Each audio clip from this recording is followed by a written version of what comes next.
In a previous video, I've gotten the privilege to review the Roborock Dyad, which is a first for Roborock. This time I've gotten another privilege to test another cordless wet-dry vacuum, this time from Dreame. Welcome back to the Cordless Vacuum Guide, and in this review, we'll be looking at the Dreame Tech's first cordless wet-dry vacuum, the H11 Max. It's got some neat features that will help consumers keep their sealed floors clean while doing so efficiently. I've spent the past few days testing this product to see how good it is and the issues that could potentially be deal breakers. There's a lot to unpack, so let's get into it. One of my biggest pet peeves is mopping floors.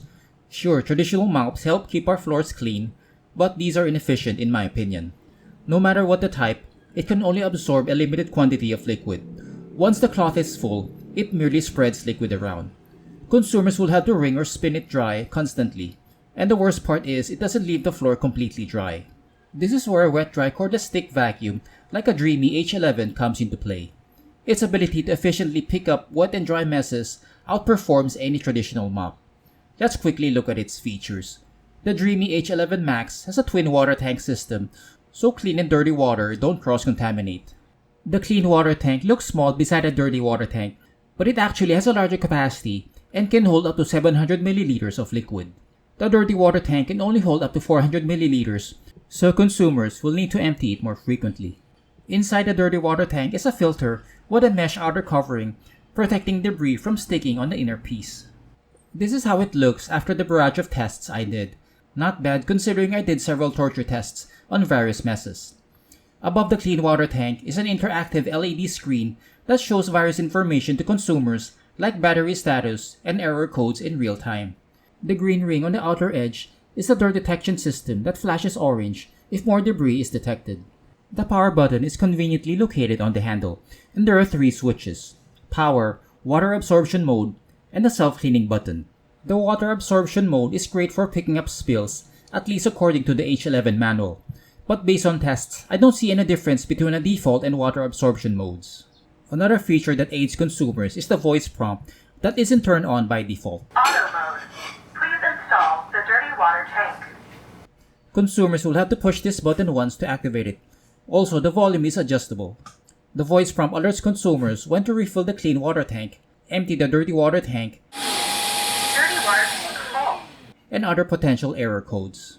Please install the dirty water tank. It also guides consumers through the different steps during a self-cleaning cycle we'll look at in a bit. Also, it's audible enough even with the noisy motor on. Start self-cleaning. Roller brush cleaning. Unlike the Roborock Dyad I reviewed previously, the H11 Max only has a more traditional single roller system that doesn't go all the way to the edges.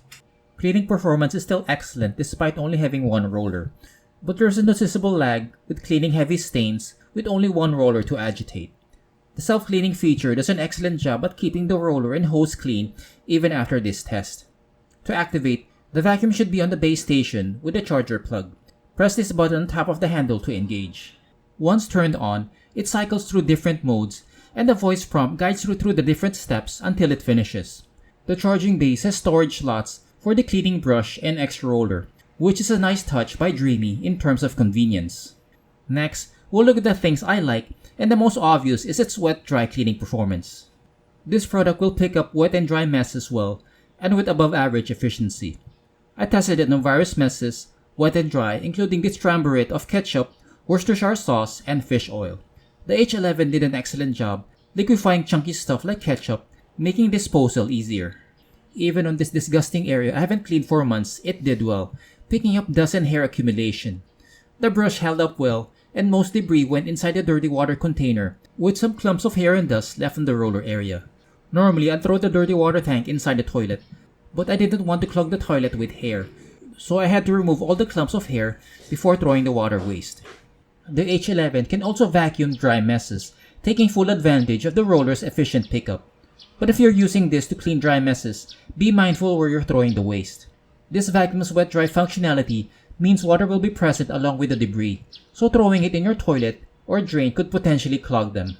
The next pro is the LED screen that's easy to read, along with the concise voice prompt alerts consumers of any potential issues. Please install the dirty water tank. Dreame says that the H11 will run for up to 36 minutes, but my test exceeded the claim by 5 minutes. Another pro for this wet-dry vacuum is its self-standing ability even without the top, which was an issue with Roborock. Cleaning the dirty water tank is easy with a wide opening and a brush tool included. Also, the top piece has an open design, meaning there are no tight crevices to worry about. Unfortunately, I found issues with the Dreame H11 Max, and the biggest is its steering. This product uses a fixed tube as its primary steering component that limits its turning radius. It doesn't turn as sharply as I'd hope, and there's more effort required to force it to turn at a sharp angle. Steering in a tight space can be challenging, and since most wet-dry cordless vacuums only pick up everything in the forward pass, it's something that consumers will need to get used to if they're getting this product. The next issue is the lack of agitation and a max setting. It's not an issue for light-duty tasks, but it can be for heavy stains and debris. This extra oomph can be the difference between cleaning the stain in one pass or several passes. It's not a deal breaker in my opinion, since users can achieve the same results but with more passes, so efficiency suffers a bit. Lastly is the noise. It's not an issue with the H11 alone, but with the two wet-dry cordless vacuums I've tested so far. This product maxed out at 75.2 decibels in its mopping mode and 78.7 decibels in its self-cleaning cycle. The Dreame H11 Max is a decent option for folks looking for a self-standing, wet-dry cordless vacuum with decent range. Its cleaning performance is above average, but the lack of a max setting and the single roller system hampers its efficiency on heavy messes. Whether or not it's a deciding factor will depend on your preference. For folks who value efficiency, it could be, but otherwise, consider this option for your wet-dry cleaning needs.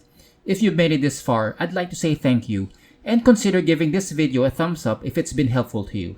It goes a long way in growing this channel and reaching to more consumers. Subscribe and hit the bell icon to get notified when I publish new reviews like this. Links are in the description below for more information. Thanks again for watching, and I'll see you in the next video.